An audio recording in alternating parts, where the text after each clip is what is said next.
মুজিবুৰ ৰহমান। মাননীয় অধ্যক্ষ মহোদয়, মই অসম বিধানসভাৰ মজিয়াত 5 বছৰ যুঁজিছিলোঁ ছাৰ।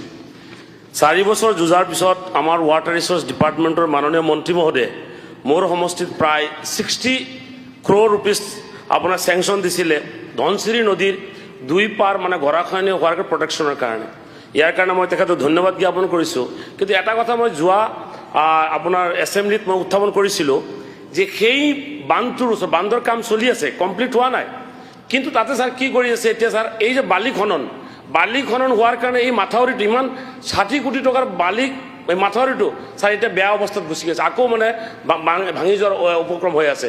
তাৰপিছত ছাৰ আপোনাৰ এখন ৰাস্তা আছে আছামমালা ৰাস্তা, দলগাঁৱৰ পৰা ঢেকিয়াজুলিলৈকে এই বালি খননৰ কাৰণে সেই ৰাস্তাটো ছাৰ এতিয়া মানে আপোনাৰ এই গৰাখহনীয়া অৱস্থাত পৰিব আৰু এইটো ভাঙি যোৱাৰ উপক্ৰম হৈ আছে।